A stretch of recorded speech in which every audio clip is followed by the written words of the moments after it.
The CBS Radio Mystery Theater presents...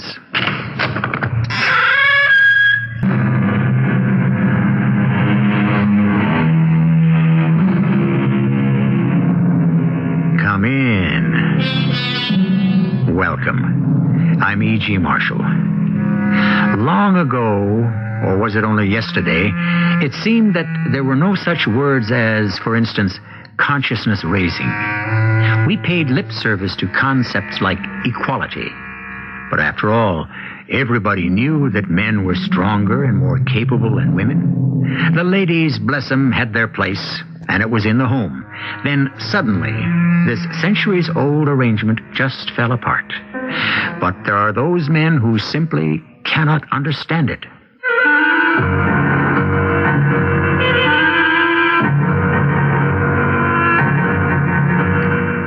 Our mystery drama, The Better Half, was written especially for the Mystery Theater by Sam Dan and stars Tony Roberts and Patricia Elliott.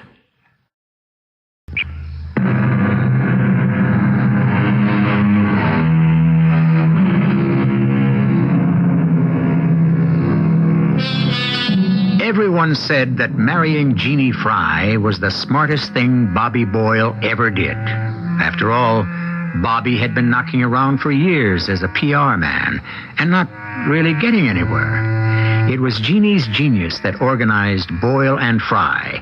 Let us start cooking for you. And made it into one of the top PR firms in the country. Furthermore, in addition to being one of the world's most brilliant women, Jeannie is also one of the world's most beautiful. So what more could Bobby want? What more could I want? I'm afraid nobody really understands.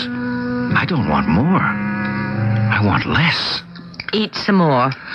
What is this? What does it taste like?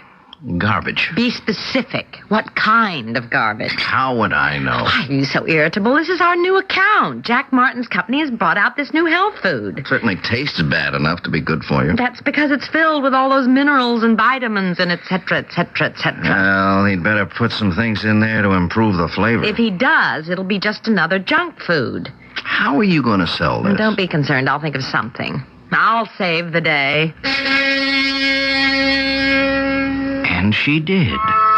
She thought of it in the taxicab on the way down to Jack Martin's office. We've created a name for you, Jack. Oh, great. What is it? Character. Character? What's missing in today's frenetic society, Jack? What's missing in our stereotyped, homogeneous social order, our bland, insipid, routine existence? Character. Character? Character is missing.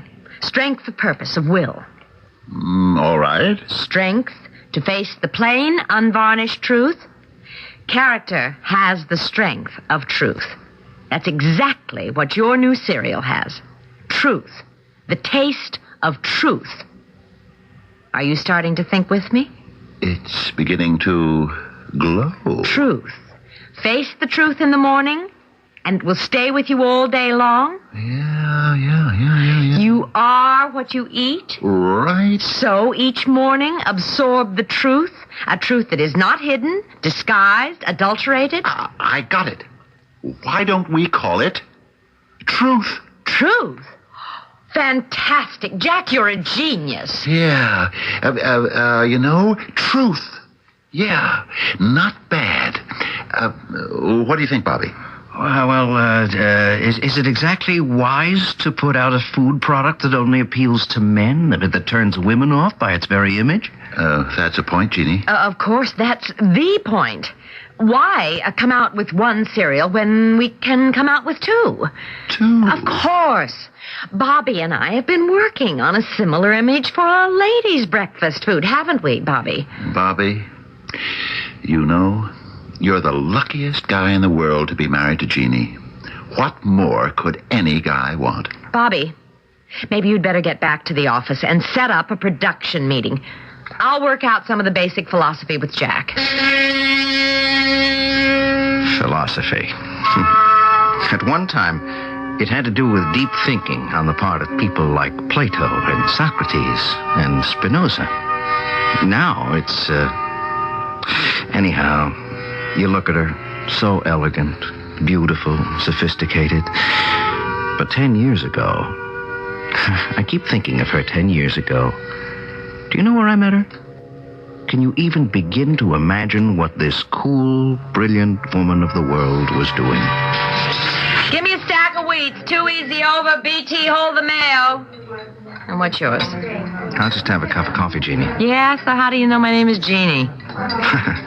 You mean it really is Jeannie? Hey, that's poetic justice. Yeah, why? No, because it should be Jeannie, to go with that light brown hair. Is that a regular coffee? What time do you get off? Look, I never go out with strange men. Oh, there's nothing strange about me. I'm perfectly normal. I stopped for coffee at that diner every day for 2 weeks. Then I skipped a day. The following morning, she said to me, Hey, where were you yesterday? "Oh, you missed me. Hey, that proves something. What? You love me." You know what I love? I love the way you talk. How do I talk? Well, sometimes it's the words you say, and sometimes it's the tone of your voice. Anybody who listens knows you're educated. You went to college, didn't you? Yes. It shows. College isn't everything. No, I never even thought about it. You know, I never even missed it. I'm doing okay. Look, I make more here than a lot of college girls do in an office. But, well, now I miss it, all of a sudden. All of a sudden? No, when you walked in. Me? I didn't want to go out with you because, you make me feel ignorant. Look, I'm sorry. No. It isn't your fault. It's mine. There are just so many things I don't know about. Would you help me? Sure. I mean, kind of see that if I went, I'd take the right courses and sort of check up on me. You realize we'd have to see a great deal of each other. Well, that's going to be the nicest part of it.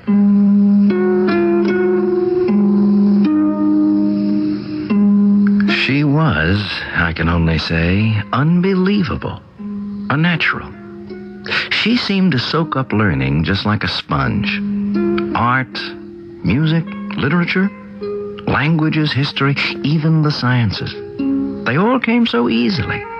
She understood them so completely. The fact is, and I admit it, she's smarter than I am. Her learning goes deeper than mine.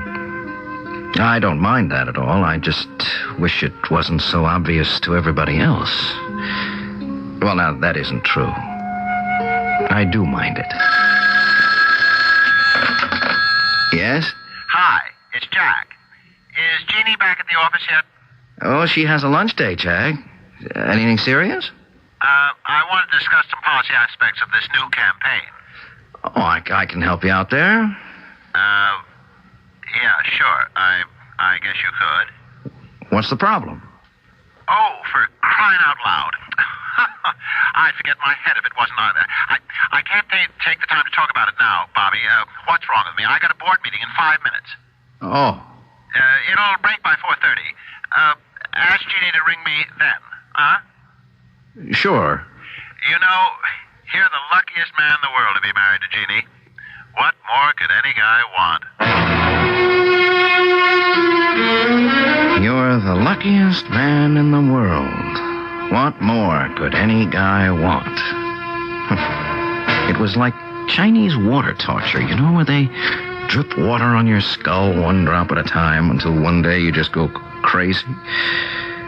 That's how those words were beginning to affect me. If I heard them one more time. Hi, Bobby. Oh, hello, Linda. I'm sorry I'm late. I ordered your drink. With a twist. Without ice. You remembered. Bobby, why did you want to see me? I don't know, Linda. I just don't know. That isn't true. But we'll let it pass for now. I just thought we'd have a drink for old time's sake. Have you told your wife? Have I told her what? That you were meeting a girl you used to be engaged to. We weren't Exactly engaged. Linda, I'd like to see you again. You're seeing me now. I mean... What's wrong with you, Bobby? Nothing. Well, there has to be. If you're not satisfied with Jeannie, what more could a man want? Don't say that. It's true. I suppose you have a right to be sarcastic. I'm being sincere. That's why I gave you up, without a fight. I accepted the inevitable. I was powerless against a woman who has absolutely everything. Brains, beauty, personality. And as much as I hate to admit it, she's so womanly. What's wrong with you, Bobby? Why do you insist that there's something wrong with me? Do you realize how lucky you are? Don't say that. Bobby, what's wrong with you? Why are you so pale? Are you all right? Bobby? You shouldn't have said that, Linda. You shouldn't have said it.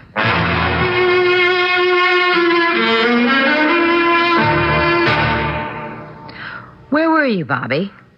Where was I? I wasn't aware that I had to sign in and sign out. Darling, what's the matter? Nothing is the matter. I don't like the way you handled things with Jack Martin this morning. Oh? Yeah, I don't like being dismissed and sent off to perform an errand as if I were an office boy. I had to get you out of there. Did you? Psychologically, at the very moment you close a deal, you're the most vulnerable to cancellation. What does this have to do with me? Any negativism may serve as a fuel for a bonfire. Oh, come on. You're talking to me. It's the truth. Fortunately, I was able to retrieve the situation. Yeah, I guess you were. You have a positively murderous look in your eyes. I do? You've been very hostile lately, and it shows. I guess it does. You look angry enough to kill somebody. I guess I am. That's why I went out and bought one of these. That's a revolver. No, it's not. It's an automatic. See? You don't know everything. You do realize you're pointing it at me. How nonchalantly well-bred we've become. A far cry indeed from Murphy's Diner. But just one little pull on the trigger, and you fall from that high estate. Down. All the way down. Don't answer it. It's Jack Martin. He knows I'm home. If I don't answer, he may become alarmed. Oh, come on, Bobby. You're not going to kill me, and you know it. I want to talk to you. Let me get rid of Jack Martin first. No, I'll get rid of him. Hello? Bobby, Jack, is Jeannie there? No, she hasn't come back from the office yet. Oh. I just want to check out a few figures with her. Would you have her call me when she gets in? She really came up with a winner today. Oh, a pair of them. I know. A wife like Jeannie. Don't say it. Do you know how lucky you are? What more could any guy want? That did it. Bobby, what are you... No, don't. You can't. You can't shoot me. I can't. Oh, Bobby. Don't laugh. I'm warning you. Don't laugh. Oh, I can't help it. You don't even know how to do it. Jeannie. You're holding the gun wrong. It's too close to your eye. If it backfires, the flash could blind you. You just can't do anything right. That does it.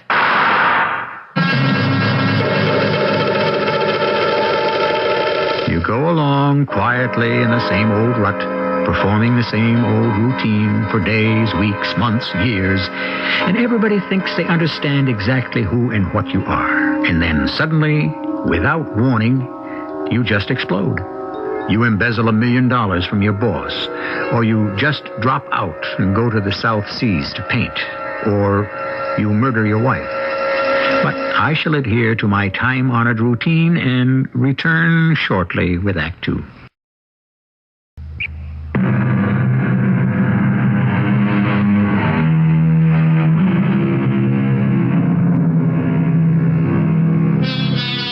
Years ago, when men were more secure in their dominance than they are today, a husband might refer to his wife as my better half. It was a nice, sweet, chivalrous gesture.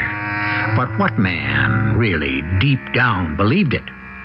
However, there were times when that saying expressed a literal truth. And then, of course, there might be trouble. Bobby? Bobby, wake up. Huh? Bobby? Who? Jeannie. Of course, it's Jeannie. Jeannie. Oh, Jeannie, what a dream I had. I dreamt I shot you. I killed you. It was no dream. And it was so real. It was no dream. You did shoot me. And you are dead. Yes, I am. And now I'm having this dream. No, this isn't a dream. This is real. But it's impossible. If you're dead, how can you be here? I have to be here. There's no help for it. I don't understand. You see, Bobby, I love you. After what I did to you? Oh, Bobby, when I first met you, I thought you were the most brilliant human being in the whole world. I worshipped you. Later, when I discovered how foolish you could be, I fell in love with you. I must be asleep. No, we're beyond all that. I'm dead. I'm here. You're awake. What? How is it possible? I don't know how it's possible. There has to be an explanation. Perhaps it's because I made a certain reservation when we took our marriage vows, when the minister said, "For as long as ye both shall live," I whispered to myself, "Longer. Even death wouldn't keep me from you." Maybe that explains it.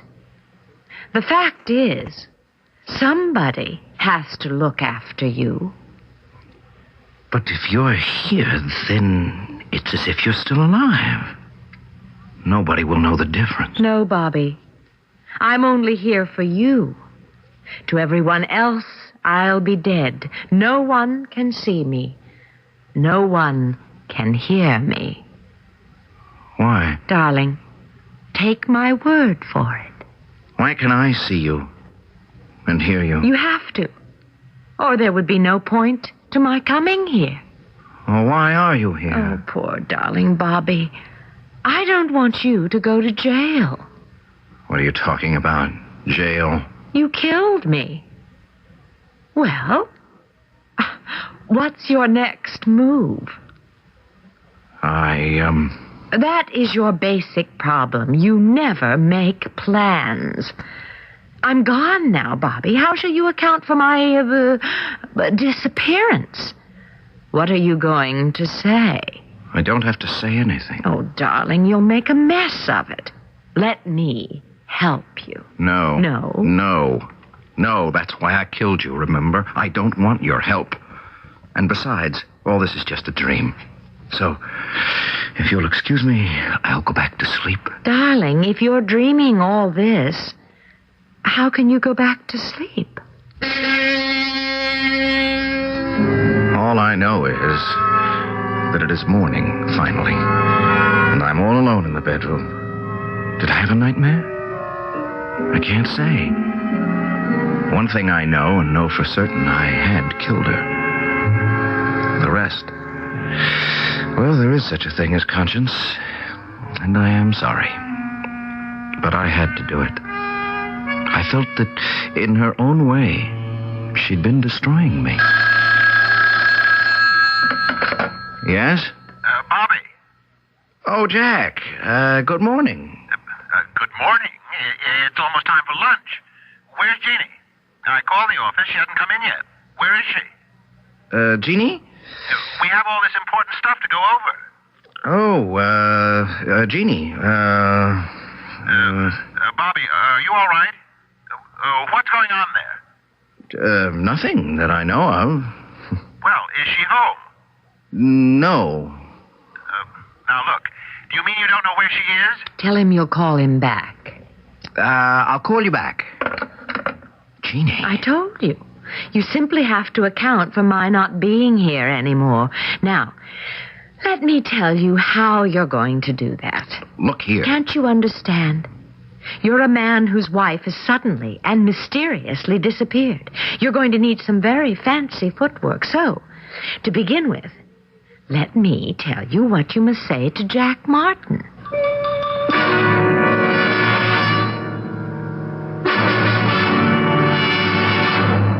Bobby, are you sure? I don't know what else to tell you, Jack.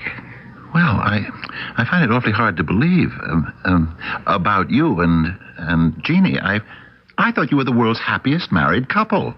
Well, we were. We are. It's just that, over the past few months, she was saying, Bobby, I have to get away. I have to get away. But Jeannie, I mean, you and Jeannie had become sort of indispensable to me in a way. Oh, well, it's not your fault. I mean, she was just bone weary, fed up with everything, everybody. I think she wanted a whole new lifestyle. Like what? I have to find myself, Bobby, she kept saying. I must find myself. Who am I? What am I? She said to me, darling, you'll wake up one morning and I shall be gone. Don't look for me. It has nothing to do with you or our love. It's between me and the primal forces of the universe. Well, Jack, life must go on. Bobby, do you think we ought to notify the police? Well, that was the first thing that occurred to me, Jack. But then I asked myself, notify him about what? I mean, my wife decides to go somewhere by herself. What can the police do about it? Well, maybe we ought to, anyhow, just to be safe.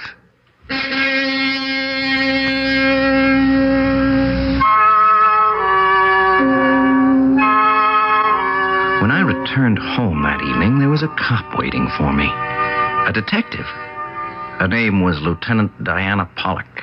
Mr. Boyle, you have no idea why your wife is missing other than these vague speculations? No, Lieutenant. Any idea of where she might have gone? Nope. None at all. Did she take many articles of clothing with her? Well, no. Does that strike you as strange? No, if she wanted to get away from what she was doing, it seems reasonable to assume that she would also want to get away from what she was wearing. Are you alarmed? Concerned? Lieutenant, there was a part of Jeannie that I could never understand. I always felt our relationship was too good to be true, that one day it would end. She would get tired of it, and me, and go elsewhere. She was always seeking, searching. Does she have any money? Oh, yes, quite a bit. I mean, with her. Oh, I'm sure she can provide very well for herself. All right, Mr. Boyle. Thank you very much. And thank you, Lieutenant Pollock. Most unusual detective. And very interesting. Hey, cut that out. Jeannie. You never went in for infidelity while I was alive, so don't start that sort of thing now that I'm dead. But now that you're dead... What? We're still married, Bobby. Remember that. I only said she was an attractive-looking woman. Oh, no, you didn't. You said she was interesting-looking. And that's dangerous. And, Bobby, she is dangerous. Why? Bobby, you shot me. What did you do with the gun? It's upstairs. Upstairs? Yes, it's hidden in the closet. Right now, we'll go upstairs. You will get that gun, and we will get in the car, and we will drive over the South Side Bridge, and you will throw that gun in the water.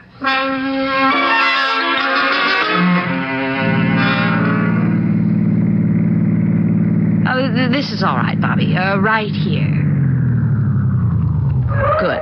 There isn't a soul in sight. Go ahead. Throw the gun into the water. But it's really a very expensive and beautifully Bobby. made...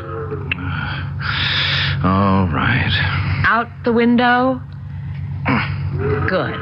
And now it shall sink into the mud, and no one will ever find it. Not that anyone is ever going to look. And now, let us go home. Okay, step number 2. Where am I? Where are you? Why, well, aren't you here with me? I am, and I am not. Where did you put me? What? What do you mean? Why is everything so difficult? You fired at me. I fell to the floor dead, didn't I? Yes. And then, where did you put me afterward? I know you didn't just leave me on our living room floor. Oh, I took you down to the cellar. Oh, Bobby, it's so dark and so damp down there. I'm sorry. It's the best I could do. Very well. You carried me downstairs, and in that corner just behind the furnace, I dug a hole in the floor, and I buried you in it. How could you? I'm sorry. Take me back to that place immediately.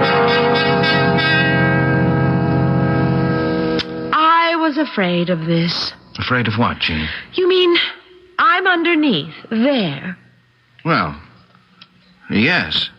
Why do I even ask? It's obvious. Trust you to make a fiasco of the whole thing. Just a minute. I'm sick of your superior attitude. That police lieutenant will come back here. When a woman is missing, the police always consider foul play. The automatic suspect is the husband. If they come down here to search... Why should they search? Just to make sure you didn't do exactly what you did, which is to bury me in the basement. Did you know that according to statistics, 9 out of every 10 men who murder their wives at home bury the bodies in the basement or the yard? Yes, but what would make the police even suspect? Darling, there's a loose end. A very tiny loose end, and that is bound to pique the curiosity of any smart police detective, especially if she's a woman.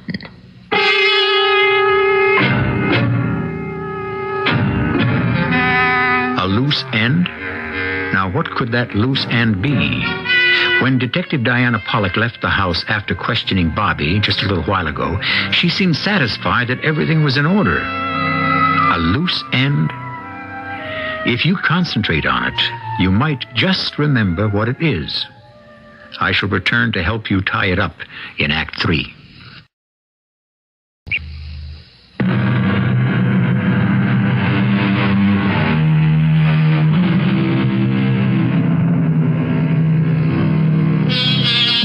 Our life, said Mr. Thoreau, is frittered away by details. On the other hand, Mrs. Hopkins insists that genius is the capacity for taking infinite pains. I would side with the lady in this case. Life is, after all, one little detail after another, and each one of them has a place in the basic scheme of things. I'm under that floor there, am I? Yes, that's what I told you. How obvious it is, too. You can see that the floor has been recently broken up, Bobby. You can see the evidence of fresh cement. Oh. Yes, oh. All right, Bobby. We'll have to get you out of this somehow. Well, where else could I take you? Where else could I hide your body? Just do as I tell you. Get some dirt. Coal dust. Coal dust? Where am I going to get coal dust? And maybe a little oil. What for? Smooth out the floor, and then rub it down with a mixture of coal dust and oil, so it will look old, established, undisturbed. Wait. How lucky for you that I was such a sorry housekeeper. I never cleaned the attic. It's filled with cobwebs. Very carefully, we'll bring some of them down, attach them from the walls to the floor. It will actually look as if no one ever comes down here. Well, Bobby, what are you waiting for? It was back-breaking, painstaking work. But finally I finished with it. And when I was through, you could have sworn that nothing or no one had disturbed the surface of that floor in years. And not a moment too soon. The next day I had a visitor. What can I do for you, Lieutenant Pollock? Do you know a Mrs. George Stewart?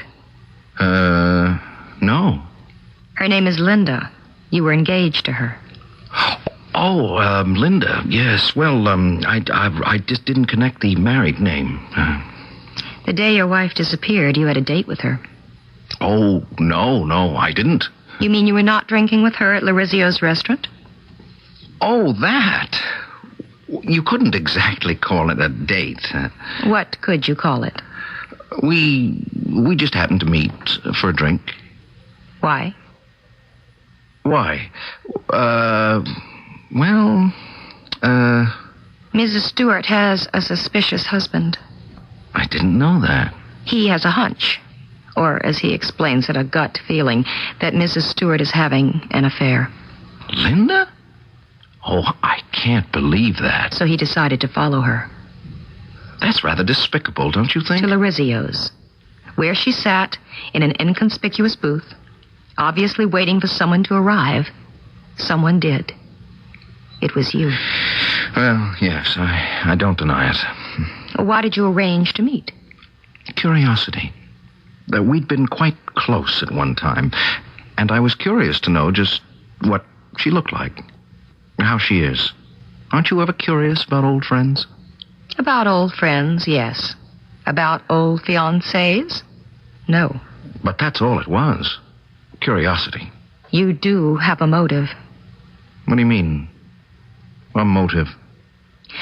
Let's say you have the appearance of a motive to murder your wife. But why would I want to do that? So that you will be free to establish a relationship with Mrs. Stewart. Oh, no. That's not true. I tell you, I could never murder Jeannie. There's nothing personal in this, Mr. Boyle, but it would serve to clear the air if you would permit us to search the house. Well, go right ahead. Why not? I have nothing to hide. I'm sure of it. Sergeant Mullins, Sergeant Lewis, let's start at the top.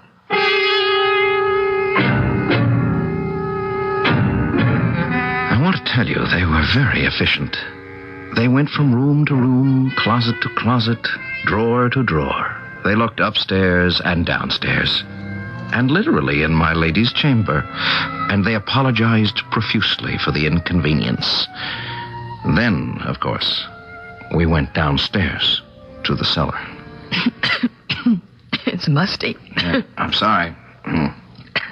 Now, if this were a mystery, this is where your wife would be hidden, under the floor.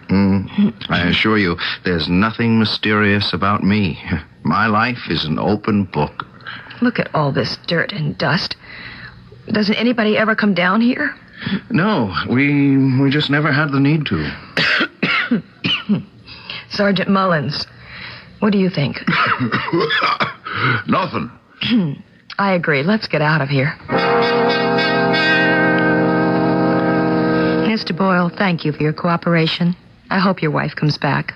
You mean you no longer suspect me of murder? Now, Mr. Boyle, this was merely an exercise in police routine. Oh. If you should hear anything that you think might require assistance from your police department, please contact us immediately. Yes, I'll certainly do that. Here's my card, and a number where you can reach me 24 hours a day. I certainly do appreciate this, Lieutenant Pollock. Don't hesitate now. Oh, I won't. Goodbye. Or shall we say au revoir, Mr. Boyle? Au revoir, Lieutenant Pollock. Don't. Don't what? Don't have anything to do with her. Why not? She doesn't suspect me. No one suspects me. Not anymore. Thanks to me. I thought I carried it off rather well. As I was saying, don't have anything to do with her. If you do, she'll have to arrest you. What are you saying? You talk in your sleep, Bobby, darling. Well, this is goodbye. Goodbye? Yes. I have to go home. Where's home? Where do you think? Downstairs in the cellar. In the dark and dank and dingy cellar. You could have done better by me, Bobby. I'm sorry. Look, maybe later I can transfer you to someplace more pleasant. No, it's too chancy. I guess I'll just have to make the best of it. Jeannie, I'm sorry it didn't work out. You don't know how hard it was for me. I was losing all my self-respect. Bobby, darling, you'd better answer the phone. Goodbye. Jeannie? Jeannie? Hello? Bobby, any news from Jeannie? No. Oh. Well, I guess that shoots the campaign. Why?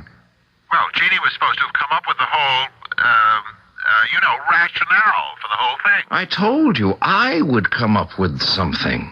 I know you did, but so far I haven't seen anything. Well, you just meet me for lunch, and I'll lay it in your lap. The campaign, I mean.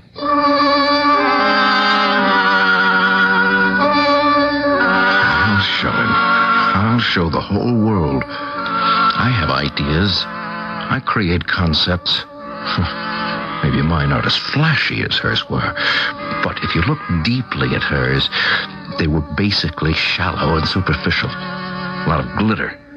But underneath it was all base metal, whereas mine are pure gold. Wait, just wait till he sees this. Well, Jack? Bobby, I don't know what to say. What do you mean? You don't know what to say? I've never seen anything like this. It's just fabulous. Fabulous. What did I tell you? Mistress. That's the word, Bobby. The word. Can you imagine a breakfast cereal? A health food breakfast cereal called Mistress? What a darling idea. Go ahead. Tell me more. What a concept. Bobby, I'm humble. The absolutely stunning rationale. The wife, the housewife, the kitchen slavey, identified with preparing breakfast, starting the day. Starting the day as what? As a wife? But now she's no longer the drudge of a wife. She is the gleaming, alluring mistress. Never, I tell you, has Jeannie ever come up with anything like this. Jeannie? Of course, Jeannie. Who else? Who else? Me, that's who else. Oh, Bobby. Everybody knows who wears the creative hat at Boyle and Fry. It's Jeannie. This is my concept. Bobby, let me give you 2 reasons why it cannot be your concept. But Jeannie has disappeared. How do I know? Maybe she just went away for a rest and sent the thing into you. I tell you, it's mine. Bobby, it can't be yours. No man can have that penetrating, sensitive insight into a woman's psyche. It's mine. Bobby, the people are starting to look at us. Bobby, it's the sequel to her original concept for truth, which is the man's breakfast food. Jack, you don't understand. But I do. I know that you're upset because you're being overshadowed by your wife. Well, Bobby, learn to live with it. Adjust to it. Jack, that title, mistress, that concept, I worked it out myself. It's all mine. Bobby, we're retrogressive. Why can't you believe it's my creation? Bobby, you forced me to be cruel. Let us even say clinical. It's beyond you, Bobby. You simply don't have the creative ability. She did it. No, she didn't. She couldn't. No one's going to take this one away from me. I'll prove to you that she couldn't do it. I'll show you. I'll make you get down on your knees and apologize to me for this insult. Bobby, you're not feeling well. You'd better go see a doctor. Let's go. Where? Do you want me to drag you?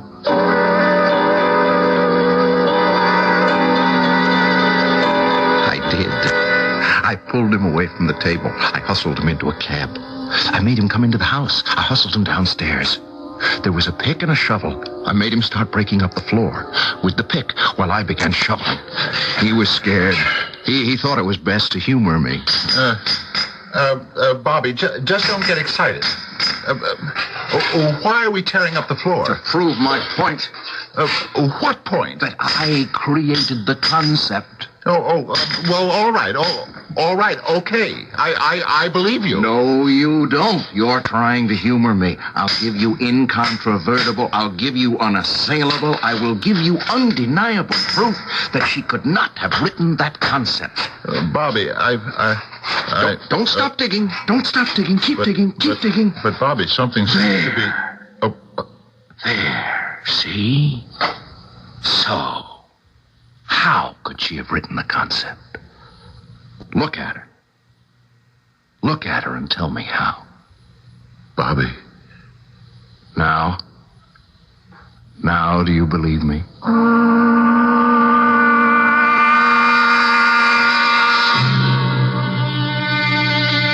What are the basic forces that move men and women? The experts differ. Some say the most powerful is sex. Others say hunger. What do I say? I'm not sure, but I'd like to add a third to that list. I think that pride of authorship can also move men and women to commit any crime that exists.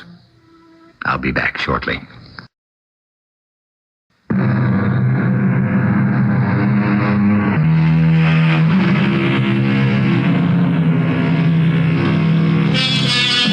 In the ancient Greek legend, and in the delightful modern version by Shaw, Pygmalion creates Galatea, and they both live in bliss together. In real life, however, things are never that simple. We have already quoted Mr. Dickens in our story. Let us hear from him again. Let sleeping dogs lie. Who wants to rouse them?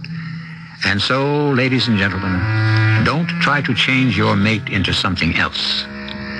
Better the devil you know than the one he or she might become. Our cast included Tony Roberts, Patricia Elliott, Fred Gwynne, and Valika Gray. The entire production was under the direction of Hyman Brown. This is E.G. Marshall inviting you to return to our Mystery Theater for another adventure in the macabre. Until next time, pleasant dreams.